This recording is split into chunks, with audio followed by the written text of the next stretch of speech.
Welcome back.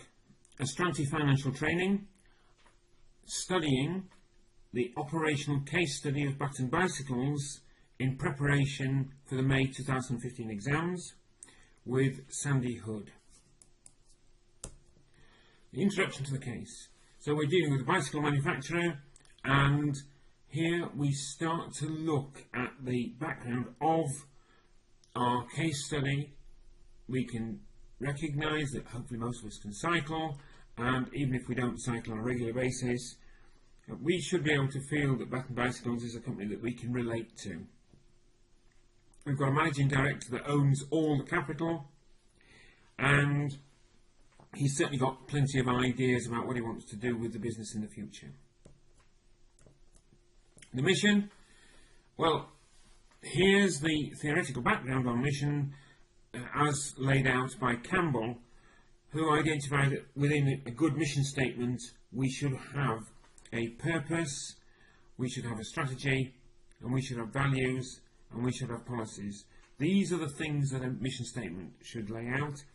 Now, nothing is stated within the Batton Bicycles company as far as their mission statement, so it would be quite possible for Jim to approach you directly or through David, the finance director, and ask you to produce a mission statement for Batton Bicycles.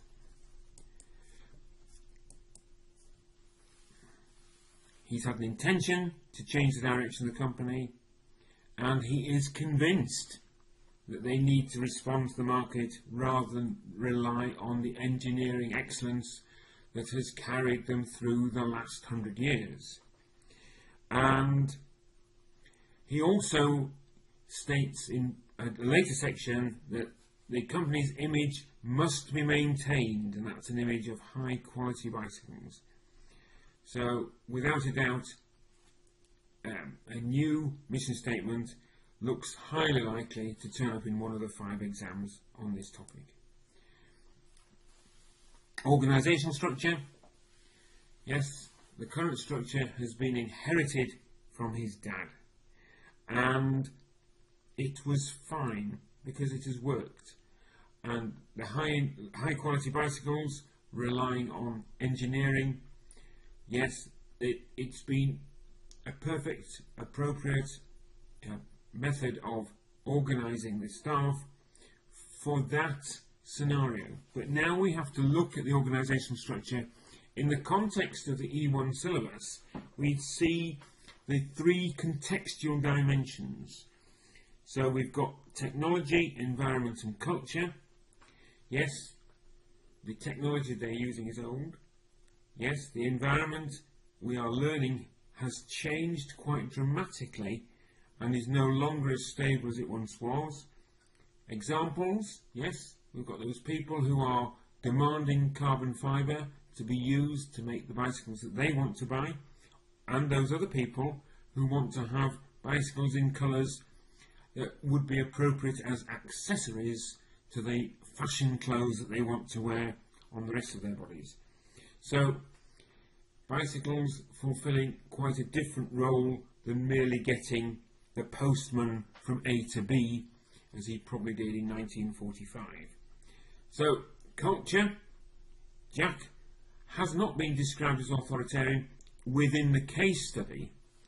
I've made reference to my gut feeling that he may well have been quite an authoritarian managing director, and that Jim appears to be more willing to make changes, and that this could hail a change in culture. So let's just repeat these 3, because I think that these are the 3 that are likely to change, and they could have the greatest impact on the need for a different organisational structure.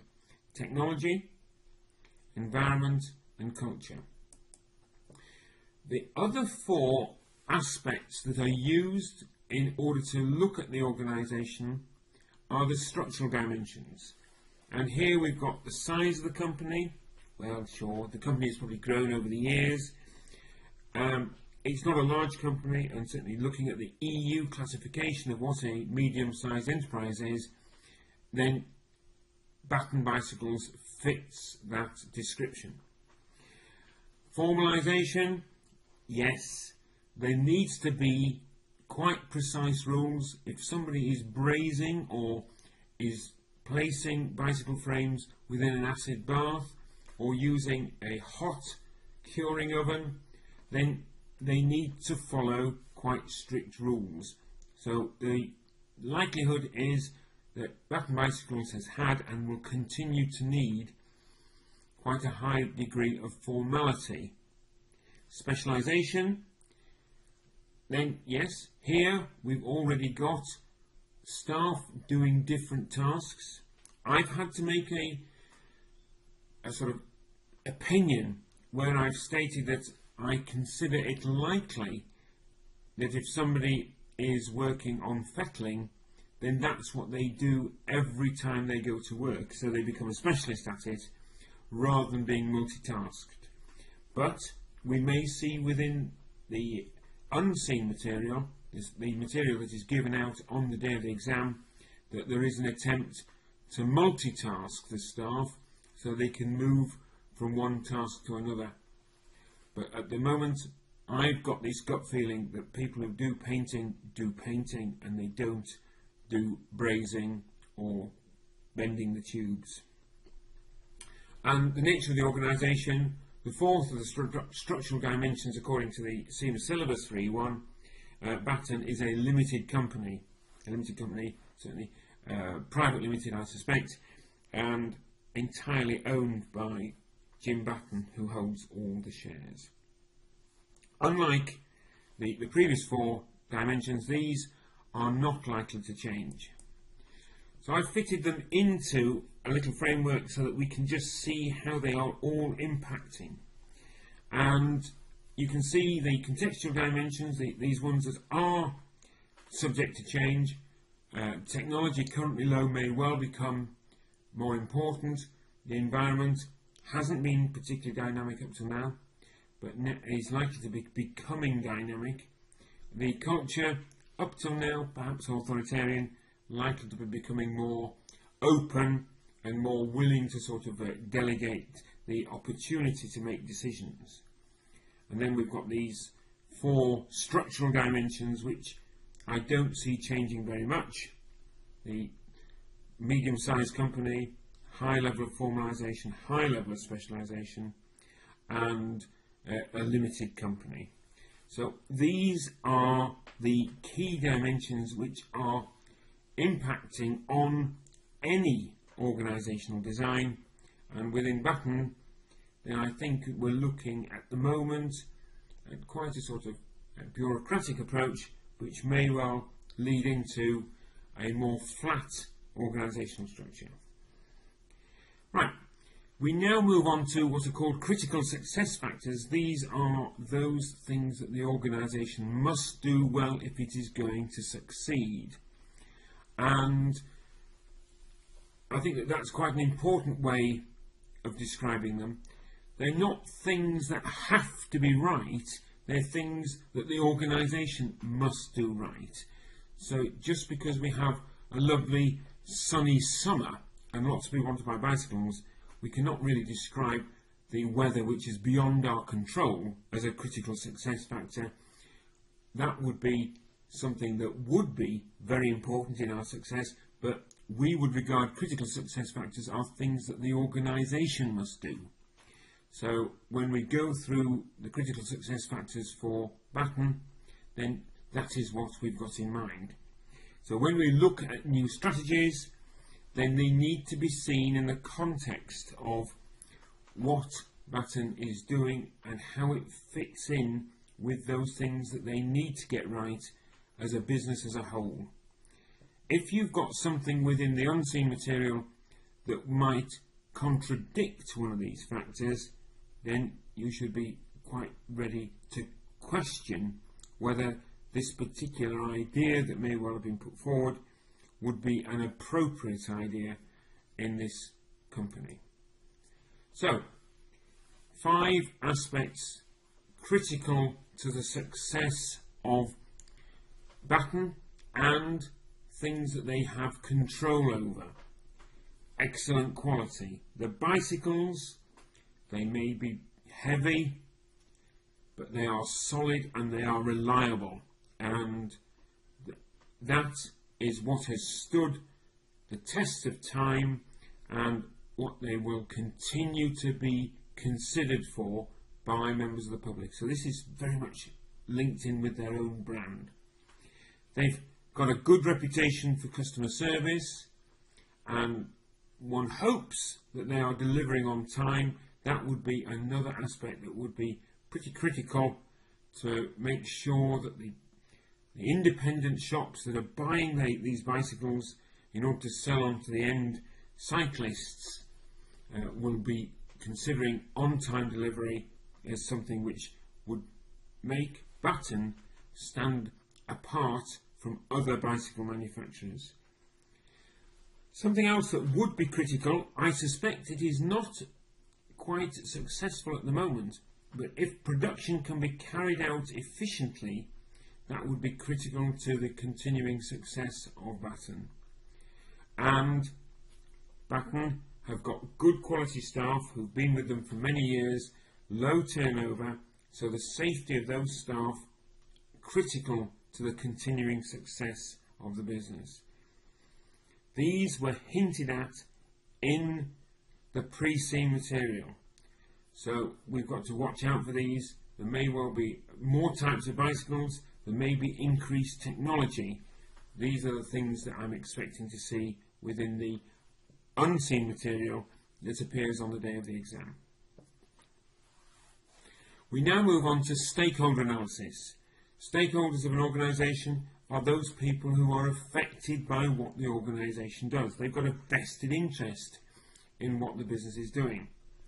And we need to consider these organisational objectives in relation to the objectives of the stakeholders. Some stakeholders need more attention, some we can afford to not give quite so much attention to. Basically, a lot of issues will be in the benefit of some stakeholders and not the benefit of others. So we need to be well aware of that, and so we will look at the Mandala Matrix in a minute so that we're able to see where the different stakeholders would fit and the generic treatment that we will apply to each of those categories. Here we have them, and we are classifying them on the basis of the level of interest that that stakeholder has and the level of power that that stakeholder has. So some have got quite a high interest and a high amount of power, and here I've called that the directors and the Jim are sole shareholder, and here we are dealing with what we call key players. Key players have got high interest and high power, and we need to keep them close. We need to make sure that we are making all our efforts to maintain their vested interest. Then we move on to the high power but low interest stakeholders, and here I've classified governments. Sure, they've got a lot of power, they could do a lot of damage, or they could do a lot of good as far as Batton Bicycles is concerned. The bank, sure, we will see whether or not the unseen material throws up the need to borrow more money.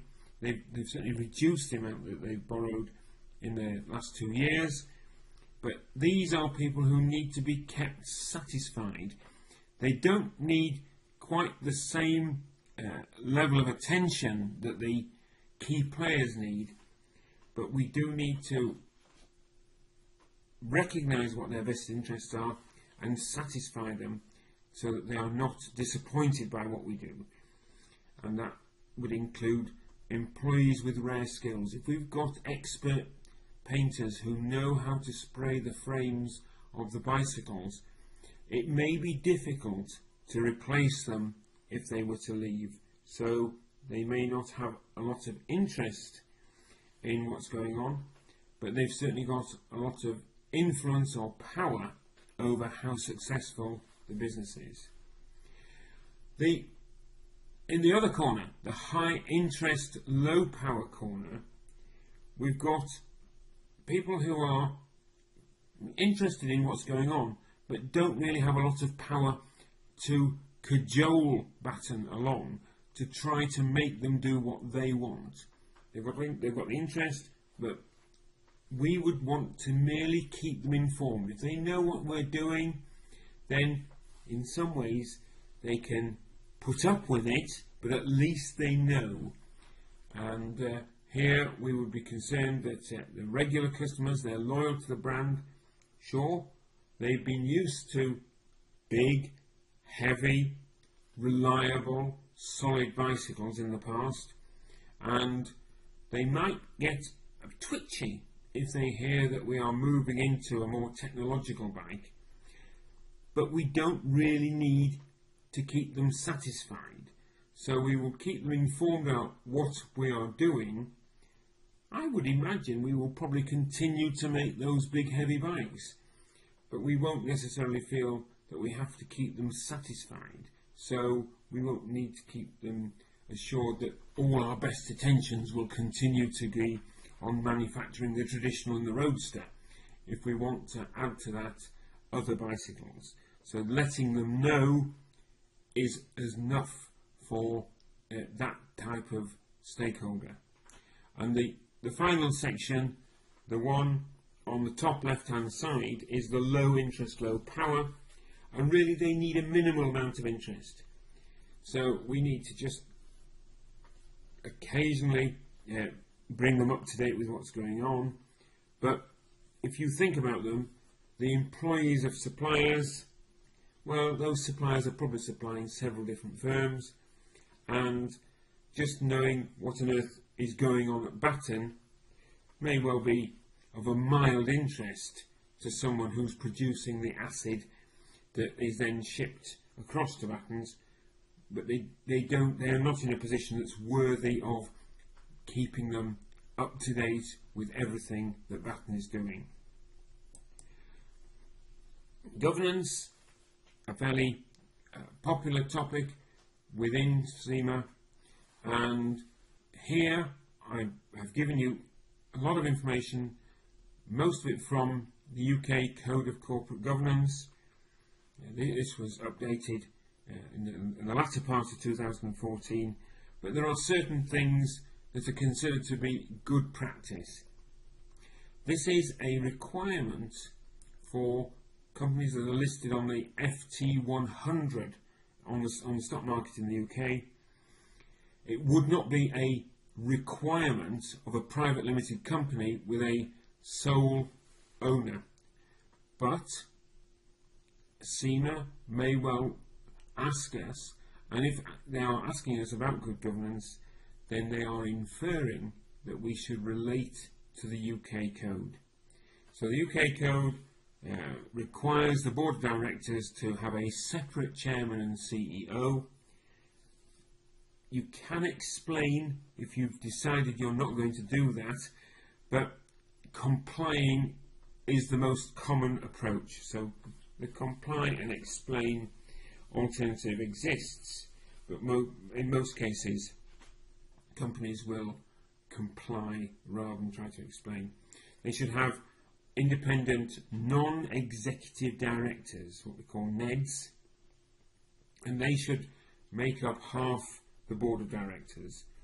That way they have got an opportunity to stop executive directors making decisions that are not in the best interests of the company and in terms of maximising shareholder wealth. And fair enough, this is seen as being good practice within very large companies. There should be 3 additional committees made up of non-executive directors, audit, nomination and remuneration. There should be a focus on risk management and disclosures of the directors and their pay. There should be some financial reporting and control, information for our directors to facilitate good decision making. All directors should be involved in decision making. And it says here, are founders too powerful? I think what we are getting at perhaps within this is that the Batton family are obviously very powerful, and they've always held on to the shares within the company. The regular meetings with institutional shareholders, well, there aren't any institutional shareholders here, but that is considered to be good practice in the general sense of corporate governance. So in the application to the case study, there's not been a lot of significant influences of governance issues, but we've got the fact that they are small, so that they wouldn't be obliged to follow the code, and there shouldn't be an agency problem, which is basically what governance is there to deal with. This whole divorce of owners and managers, which has happened over the years, is a problem in companies which are owned by shareholders but run by managers. In this case, Jim owns and is managing director of the company. He's got 3 non-share owning executives, so they should be there to help keep the company on the right track, but at the end of the day they don't own shares, and they may have issues where they want to try and put forward things that are in their own personal best interests. Well, hopefully Jim will be strong enough to stand up and make sure that the company is run in the best interests of him as the shareholder. Right, CIMA and ethics. Ethics and corporate social responsibility, very important within our studies, and we could have a specific ethical requirement. We might not, so we would want to be looking out for ethics within the exam. Now, here I make reference to this gains valuable people skills marks. I know I've referred to this on several of the videos, but our exam questions in 2015 are different to the exam questions that were set on the old P1, F1 and E1 exam papers, because they are now criteria based. Criteria based marking means that we get marks for our technical expertise, our ability to relate to the case study, in this case Batton, and people skills, this ability to communicate, but also people skills are rewarded for your answers when you're dealing with ethical aspects within the case. And the final section, not a lot for us, but we don't want to waste them. Our decision making marks are called leadership skills. Anyway, ethics here on the following page, you'll find some key issues, and I recommend that you look at each of them and prepare an answer so that you could be ready should this turn up on the exam that you sit. So, they sell safe and reliable bicycles, absolutely, and that is ethical as much as a good commercial decision, because it's doing the right thing for the customer. They don't get on their bicycles and immediately jerk the handlebars out of the frame, fall over, break their teeth, crack their heads open, or anything like that. These are safe, reliable bicycles, and part of the process has been that at the assembly point and at the point where the quality control takes place, they are tested to make sure that they're up to standard. And we should be looking to respect others, and so we should be looking at taking care of our customers, very much along the lines of the safe bicycles, but the staff and the suppliers as well. So we would have to look out for any poor treatment for any stakeholder group and mention that it is not ethical. You could well imagine that they may get rather excited young managers turning up thinking that we should go to an overseas country to buy some of the raw materials and not thoroughly investigating how well the staff at that overseas company are looked after, and poor treatment of those staff would be considered to be poor ethics. Right, we need to respect external regulations, and there's plenty of those in the bicycle business.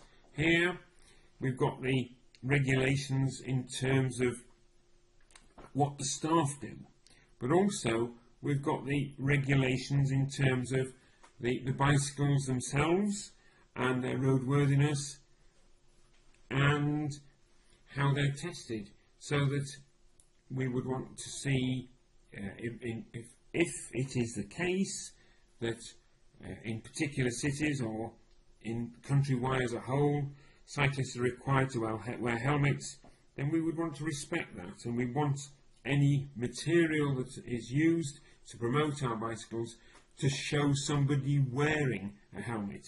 Otherwise it's not in sync with the regulations within countrywide.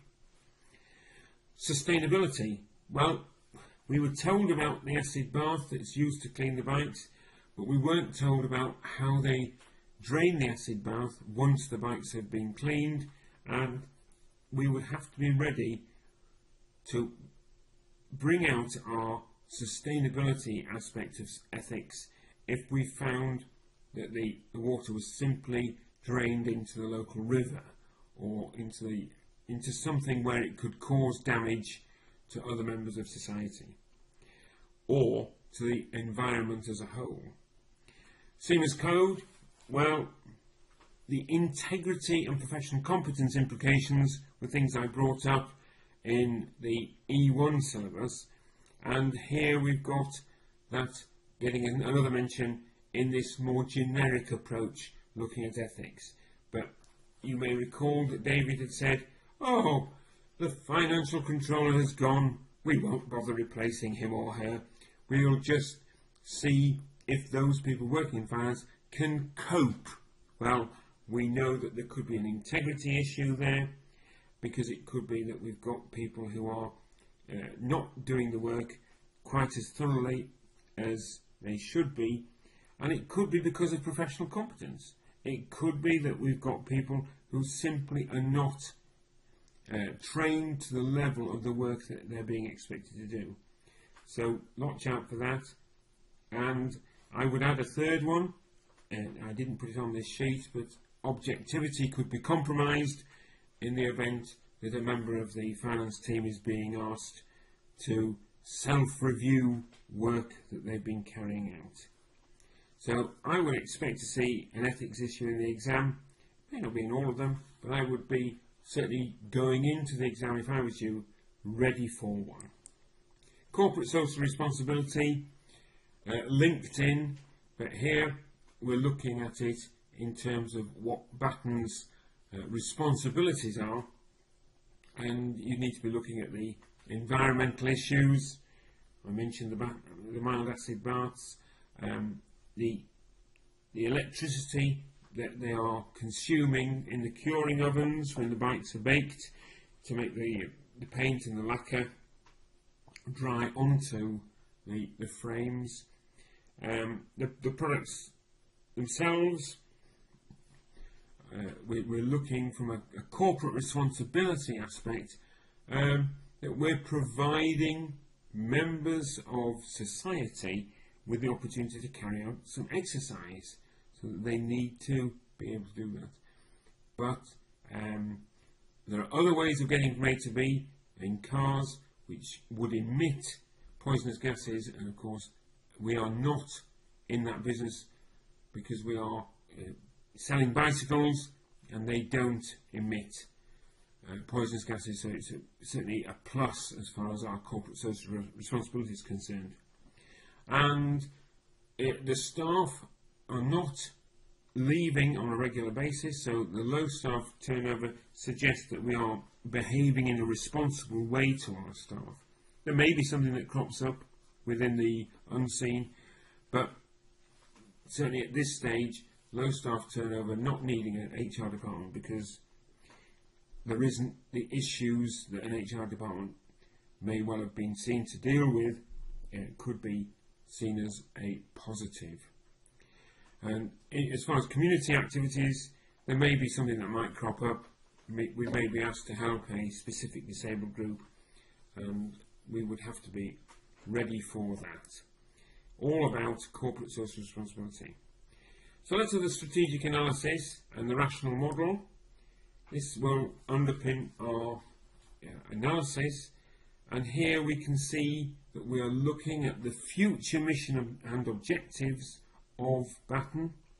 We've thought about the critical success factors, we've thought about the stakeholders, and we've thought about the governance and ethics, and we've got to get from where we are now to where we want to be in the future.